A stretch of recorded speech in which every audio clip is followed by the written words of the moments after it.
Madam, please don't embarrass yourself this morning.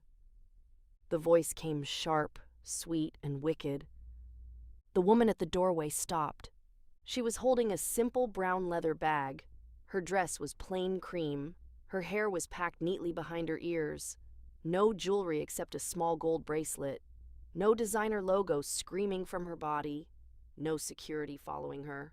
Nothing about her looked like power. And that was exactly why they made their mistake. The girl in the emerald blazer crossed her legs slowly and looked her up and down.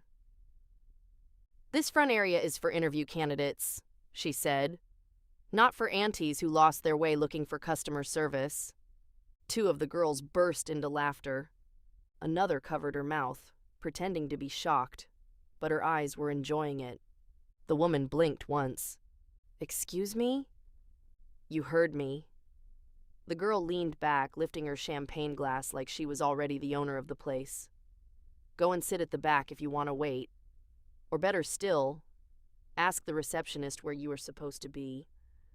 Some of us came here for serious opportunities." The woman looked at the shining gold sign behind them. Maison Aralé, a luxury fashion house in Victoria Island. The company she had built from nothing. The office they were sitting in. The job they were waiting to beg her for. For one quiet second, she could have destroyed them with one sentence. Instead, she adjusted the strap of her bag, walked to the last row, and sat down. Because sometimes God does not expose people with thunder. Sometimes he simply gives them a chair, a glass of champagne, and enough time to reveal themselves. Her name was Aralé Benson, and in less than 1 hour, every woman in that room would learn that the lost auntie they had mocked was the woman who held their future in her hands. But before that morning, before the waiting room, before the insult that changed everything, there was a story. Aralé Benson did not become one of Lagos' most respected fashion entrepreneurs because life handed her soft things. She built Maison Aralé with burnt fingers, sleepless nights, unpaid invoices, fake friends, and a stubborn kind of faith that refused to die even when common sense told her to rest. 10 years earlier, she was selling imported scarves and altered gowns from the boot of her old silver Toyota. She would drive from Lekki to Ikeja, from Surulere to Yaba, carrying garment bags in the back seat, praying the rain would not start before she reached her customers. Back then, nobody called her Ma. Nobody asked for her opinion on style panels. Nobody invited her to luxury fashion brunches. Some women even bargained with her like she was begging them to survive. "Can't you remove 5,000? Is it not just dress? My cousin can sew this cheaper." Aralé would smile, nod, adjust the fabric over their shoulders, and go home to cry quietly in the bathroom where her younger sister would not hear her. But she had an eye. The kind of eye that did not just see clothes. She saw women. She could look at a tired mother and know she needed a dress that made her remember she was still beautiful. She could look at a nervous bride and know the fabric was not the problem. Fear was. She could look at a CEO and choose a color that made silence feel expensive. That eye became her gift. That gift became her reputation. And slowly, reputation became money. By 32, Aralé owned 3 luxury fashion studios across Lagos. Her ready-to-wear drops sold out in hours. Her private client list included actresses, senators' wives, tech founders, pastors' wives, and women who did not post online but could buy an entire collection without checking the price. Maison Aralé was not just a fashion house. It was a dream with marble floors, cream walls, gold fixtures, soft lighting, velvet chairs, framed campaign photos, glass shelves displaying handbags like museum pieces, assistants moving quietly in black satin uniforms, the smell of vanilla, leather, and new fabric always floating in the air. But success has a strange smell too. It attracts admiration. It attracts opportunity. And sometimes it attracts snakes wearing perfume. 3 months before the interview, Aralé had a personal assistant named Neka. Neka was the kind of employee every business owner prayed for, always early, always polished, always calm. She remembered names, dates, client preferences, supplier balances, shipment schedules, even which client hated phone calls and preferred voice notes. Aralé trusted her, and that was where the wound entered. One Friday night, while Aralé was in Accra for a private fashion presentation, she received a message from an unknown number. "Madam, check your warehouse camera from Tuesday evening. Your assistant is not who you think she is." Aralé stared at the message for almost 5 minutes. She wanted to delete it, not because she did not believe betrayal was possible, but because she was tired. Tired of always having to be wise. Tired of always having to check. Tired of always finding out that the people closest to her were not always close for love. Still, something in her spirit would not let her rest. She opened her laptop. She checked the footage, and there was Neka, standing in the back stockroom, phone pressed to her ear, opening inventory cabinets, reading shipment codes, giving someone the delivery date for the new Dubai collection. Then Neka laughed and said clearly, "Don't worry. Once it lands, I'll tell you which pieces to take first. She has too much stock anyway." Aralé did not scream. She did not throw the laptop. She simply closed it. And the silence that followed was worse than noise. The next morning, she flew back to Lagos. By noon, Neka was sitting across from her in the private office, still smiling like nothing had happened. Aralé placed a printed photo from the CCTV footage on the desk. Neka looked down. Her face changed. "Ma, I can explain." Aralé folded her hands. "I'm sure you can." "Please, Ma. It's not what it looks like." "It is exactly what it looks like." Neka began to cry. Aralé watched the tears fall and felt nothing move inside her. That was how she knew she was done. "I have paid your final salary," she said. "You will leave with dignity because I am choosing peace, but you will leave today." "Ma, please." "Neka." The way Aralé said her name made the office cold. "Do not make me regret being kind." Neka left that afternoon, and Aralé was left with an empty desk, a broken trust, and a position she needed to fill quickly. She posted the vacancy on Monday evening. Executive Assistant to Creative Director, Maison Aralé. By Tuesday afternoon, there were over 300 applications. She shortlisted 5. One of them was a young woman named Tenny Martins. Everyone called her Tenny.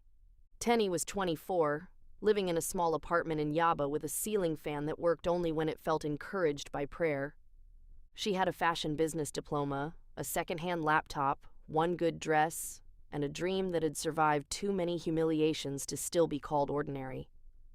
She had worked in a boutique where the owner called her "my girl," but never paid her on time. She had styled photo shoots where influencers thanked the photographer and ignored her completely. She had helped one online brand organize their entire product catalog, only for them to fire her and keep her system. Still, she loved fashion. Not the loud part, not the posing, not the fake luxury. She loved the transformation. The moment a woman zipped a dress and stood taller.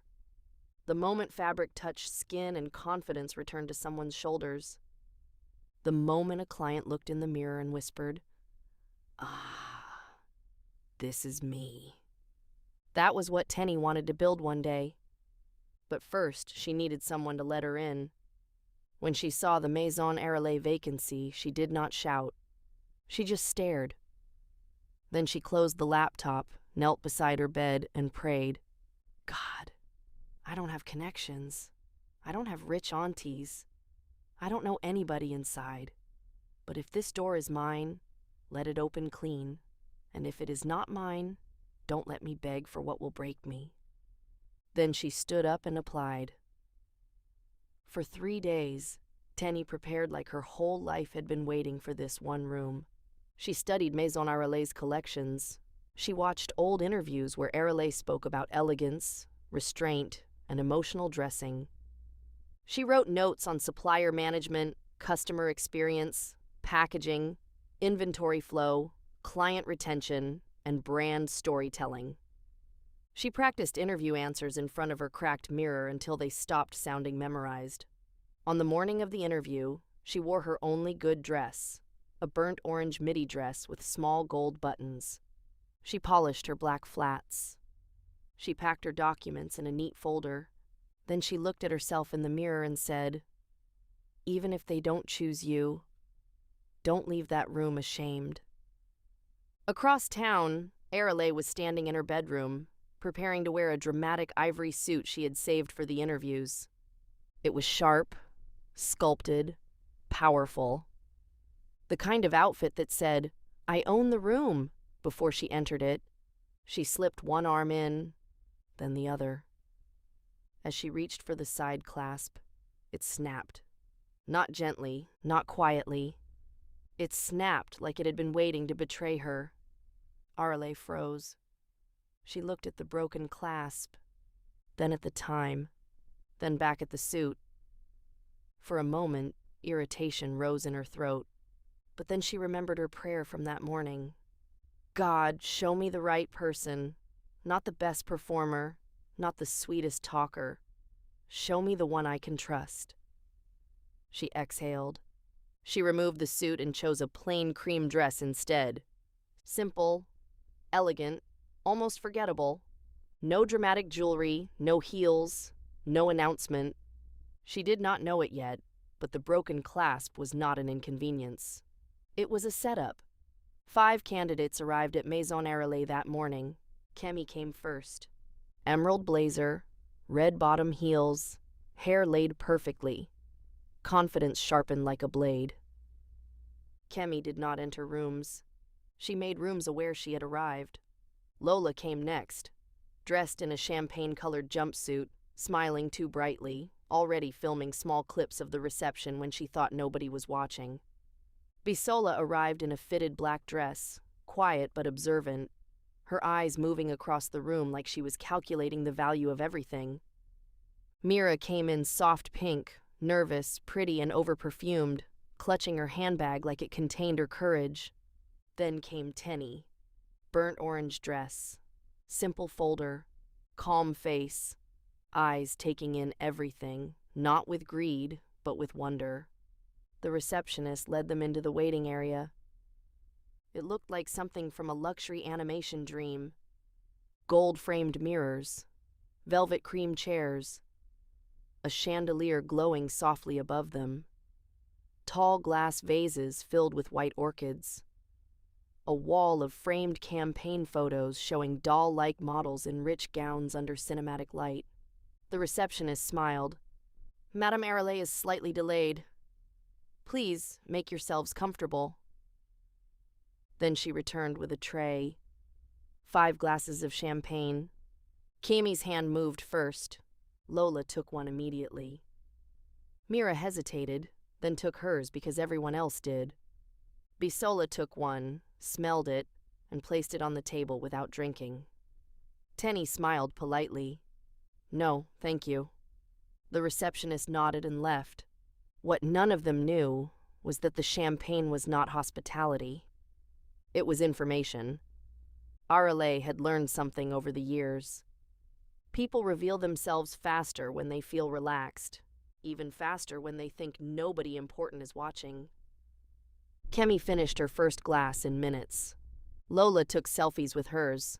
Mira sipped too quickly, trying to look grown. Bisola watched everybody. Tenny opened her folder and reviewed her notes quietly.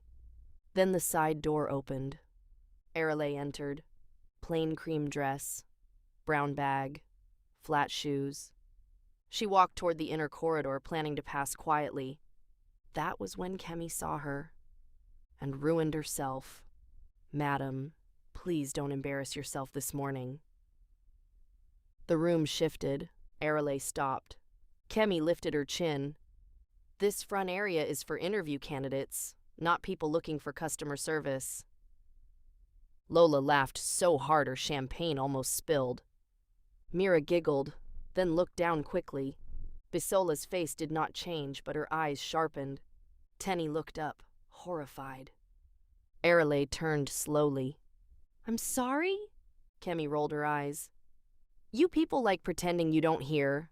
I said go and sit at the back. We are waiting for an interview. Some of us actually have somewhere to be." Lola added, "Maybe she came to complain about an alteration." Another laugh. Tenny's stomach tightened. She looked at the woman, then at the Maison Aralé sign behind them, then back at the woman. Something did not feel right. Not because she recognized her. She didn't. But there was a stillness around the woman that did not match the insult being thrown at her.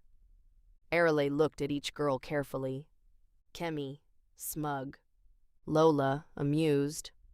Mira, pretending not to enjoy it. Bisola, silent. Tenny, disturbed. Then Aralé nodded once. "Thank you." She walked to the back row and sat down, right beside Tenny. The room returned to its noise, but not fully. Because guilt has a sound, even when people try to laugh over it. Tenny leaned slightly toward Aralé and whispered, "I'm sorry, Ma. That was very rude." Aralé looked at her. "Was it?" Tenny nodded. "Yes, nobody deserves to be spoken to like that. Especially not in a place where we came asking for opportunity." Aralé held her gaze for a second longer than necessary. Then she said softly, "That is an interesting way to see it." Tenny smiled politely and looked back at her folder. Kemi, now warmed by champagne and attention, crossed her legs again. "So," she said, loud enough for everyone, "let's be honest. Why are we really here?" Lola laughed. "For employment, obviously." Kemi waved her hand. "Please, leave all that interview nonsense. Career growth, passion, contributing to the company. Everybody says the same thing and half of them are lying." Mira giggled nervously. Kemi leaned forward. "I'll start. I want the name. Simple. Maison Aralé on my bio? That alone can change my life. I don't even need to stay long. 6 months is enough. I'll take pictures in the showroom, wear some pieces, tag myself as luxury fashion executive, and build my personal brand." Lola snapped her fingers. "Exactly. You understand." Kemi smiled. "And if some samples mistakenly enter my wardrobe, is that a crime? The woman is rich. These brands waste clothes all the time." At the back, Aralé's fingers tightened around her bag. Tenny noticed. Bisola finally spoke. "That is not smart." Kemi looked at her. "What?" Bisola's voice was calm. "Not the stealing part, the saying it out loud part." The room went quiet for half a second. Then Lola laughed. "At least she's honest." Bisola shrugged. "People take advantage everywhere. That is not new. The difference is intelligent people don't announce their intentions before gaining access." Aralé turned her head slightly. Now she looked at Bisola. Really looked. Bisola continued, smooth and controlled. "If I get the position, I will do the job well, but I'm also not naive. Client lists are valuable. Supplier contacts are valuable. Systems are valuable. Anyone who works close to power and learns nothing for themselves is wasting proximity." Kemi raised her glass. "Talk your truth, sister." Bisola did not smile. "I am not talking truth. I am talking strategy." The word landed cold. Tenny felt uncomfortable. Lola leaned forward, eager to join. "My own is not even that deep. I already have a small styling page. What I need is access. Rich women, events, new collections before they drop. If I can connect with 2 or 3 serious clients, I can leave and start charging properly." Mira looked around and whispered, "But won't that be wrong?" Lola turned to her. "Wrong? Babe, this is Lagos. If you keep waiting for perfect morality, you will still be trekking while your mates are entering Benz." Kemi laughed again. "Thank you." Then she looked at Tenny. What about you, Burnt Orange? You've been quiet like church girl. What did you come for? Tenny closed her folder slowly. I came to work. Kemi groaned. Boring answer. Tenny looked at her calmly. It may be boring, but it is true. Lola smirked. So, you don't want anything for yourself? I do, Tenny said. I want to learn. I want to understand how a real fashion house runs. Not just Instagram fashion. The actual business, imports, staff, customers, quality control, pricing, mistakes, pressure, everything. Kemi tilted her head. And after learning? One day, I want to build my own brand. Aha! Lola said. So, you're like the rest of us. Tenny shook her head. No. I don't want to steal what someone else built. I want to earn what I carry. That sentence changed the air. Even Kemi paused. Aralé turned fully toward her. And if the owner teaches you everything, and later feels betrayed when you leave? Tenny looked at the woman beside her, surprised by the seriousness in her voice. Then she answered carefully. Leaving is not betrayal if you leave with honor. Betrayal is taking what was not given, using people while smiling at them and calling greed ambition. Aralé said nothing, but inside her chest, something settled. A prayer had just answered back. Kemi rolled her eyes. Please, this one will quote Bible in the interview. Tenny did not respond, and that silence made her look stronger. A few minutes later, the receptionist returned. Madam is ready. The room adjusted itself quickly. Kemi fixed her blazer. Lola checked her lipstick. Mira sat up straight. Bisola picked an invisible thread from her dress. Tenny closed her folder. Then Aralé stood. Everyone looked at her. She walked to the center of the waiting room. The receptionist froze. Good morning, Ma. The candidates went still. Kemi's smile died first. Lola's hand dropped from her hair. Mira's mouth opened slightly. Bisola blinked once.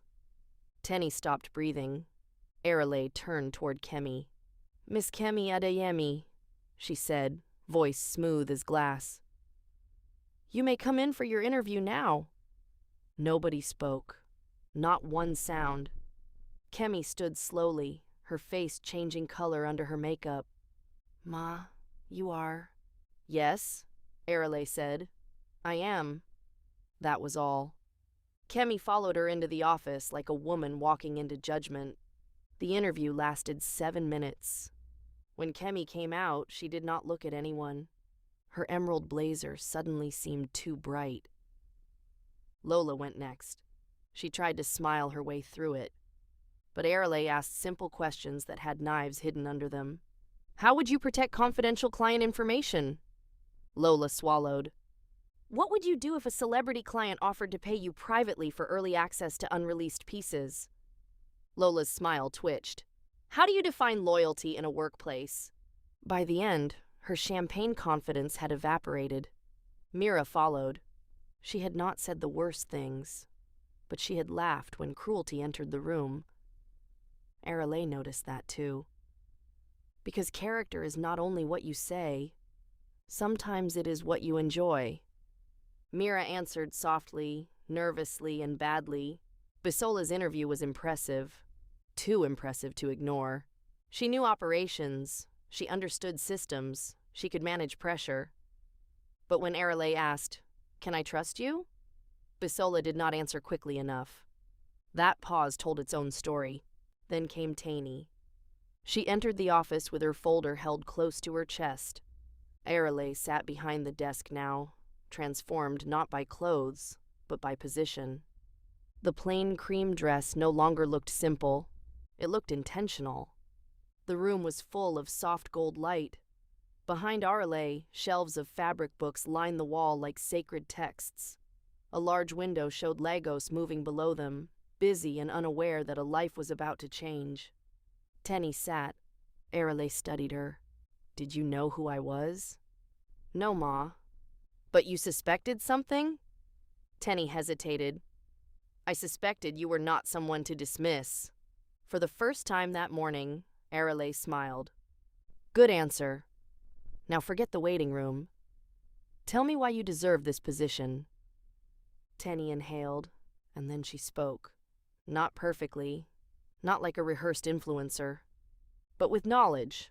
She talked about Maison Aralé's last 3 collections. She explained why the bridal capsule had performed better than the workwear line. She mentioned that the online size guide was beautiful, but not practical enough for customers outside Lagos. She suggested a better tracking system for imported pieces before launch week. She talked about client memory, emotional packaging, private notes, and how luxury was not only price. Luxury, Tenny said, is making a woman feel remembered. Aralé leaned back. The interview panel exchanged looks. Tenny continued. I don't know everything, but I learn fast. I don't want to be close to this business just to take from it. I want to become useful inside it. That was the line. Aralé knew. 3 days later, Tenny's phone rang. She was washing a cup in her kitchen when she saw the number. Her hands were wet. Her heart began beating before she answered. Hello? The voice on the other end said, Good afternoon. Am I speaking with Miss Tenyola Martins? Yes. This is Maison Aralé. We are pleased to offer you the position of executive assistant to the creative director. Tenny did not scream. She did not jump. She simply gripped the sink and closed her eyes. After the call ended, she sat on the floor of her kitchen. The tap was still running. She whispered, God, help me not waste this. And she didn't. Working for Aralé was not easy. Admiring someone from far away is sweet. Working under them is fire. Aralé was kind, but she was not soft with standards. She corrected details nobody else noticed. A crooked label, a delayed message, a client's name spelled with one wrong letter, a fabric sample placed in the wrong folder. Tenny, she would say. Luxury is discipline people can feel. Tenny learned. She came early. She stayed late. She watched how Aralé negotiated with suppliers without begging and without insulting. She watched how Aralé handled angry clients with calm authority. She watched how a dress was not sold as clothing, but as a story. A woman was not buying silk. She was buying entrance. She was buying confidence. She was buying the version of herself she wanted the world to meet. Month by month, Aralé gave Tenny more access. First emails, then inventory, then private fittings, then supplier calls, then collection planning. Tenny never grabbed, she received. And because she received well, Aralé gave more. One evening, almost 2 years later, they were in Paris for a fabric sourcing trip. The hotel room glowed with warm lamplight. Outside, the city looked like jewelry scattered under the night. Aralé poured tea into 2 white cups and handed one to Tenny. You still want your own brand? Tenny looked up. Yes, Ma. Good. Tenny blinked. Good? Aralé smiled. Did you think I hired you so you could shrink yourself forever? Tenny looked down at her tea. I didn't want you to think I was ungrateful. Ungrateful people steal while pretending to serve, Aralé said. Grateful people learn, grow, and leave with clean hands. Tenny's eyes filled. Aralé continued. One day, you will sit where I sit. Someone will come to you hungry, talented, and overlooked. Remember what it felt like to be her. I will, Tenny whispered. No, Aralé said gently. Promise me. Tenny looked at her. I promise. 3 years after that waiting room, Tenny launched her own label, Tenny Martin's Studio. Aralé did not just support her privately, she announced it publicly. On Maison Aralé's page, beside a photo of Tenny standing in a soft gold dress, Aralé wrote, One of ours is stepping into her own light. She served with honor. She learned with humility. Now she builds with blessing. Watch her. Tenny saw the post inside an Uber and cried until the driver started passing her tissues without asking questions. Her first collection sold out in 2 days. Not because Aralé gave her everything, but because when preparation finally met opportunity, Tenny did not insult the door. She walked through it with respect. But the story did not end there. Because seasons change, people grow, and empty chairs return. One afternoon, Aralé called Tenny. "I need a new assistant." Tenny laughed softly. "And you don't trust interviews anymore." "I trust patterns," Aralé said. "And I trust waiting rooms." Tenny understood immediately. A week later, 5 new candidates arrived at Maison Aralé. The same velvet chairs, the same gold sign, the same champagne tray. But this time, Tenny sat quietly among them in a simple navy dress, her hair tied back, no makeup except gloss. She looked like another hopeful applicant. The candidates did not recognize her. Why would they? People rarely notice the woman they think is beneath them. The champagne came out. 3 drank quickly, 1 refused, 1 took a glass and held it like decoration. Then the side door opened. Aralé entered wearing the plainest outfit Tenny had ever seen her wear. A gray dress, flat sandals, no jewelry, no power. At least, not the kind careless people recognize. She walked across the room. One candidate looked up and frowned. "Auntie, please. This place is for interview people." Tenny lowered her eyes. Not in fear, in memory. Aralé stopped. The candidate continued. "You can sit at the back. We came early, please." Another girl laughed. A third whispered, "Some people don't know how to read signs." Aralé looked at Tenny. Tenny looked back. And in that silent exchange, 3 years folded into 1 second. The insult, the waiting, the exposure, the answered prayer. Tenny almost smiled, because now she understood what Aralé had understood that first day. When people think you are nobody, they introduce you to the person they really are. Aralé walked to the back and sat. The candidates continued talking. The champagne continued working. And one by one, their true intentions began to remove their makeup. Some stories do not start with thunder. Some start with a woman sitting quietly in a waiting room, being insulted by people who need her. Some blessings do not arrive wearing crowns. Sometimes they arrive plainly dressed, carrying a brown bag, watching to see how you treat people when you think they have nothing to give you. So be careful. The person you dismissed today may be the door you prayed would open tomorrow.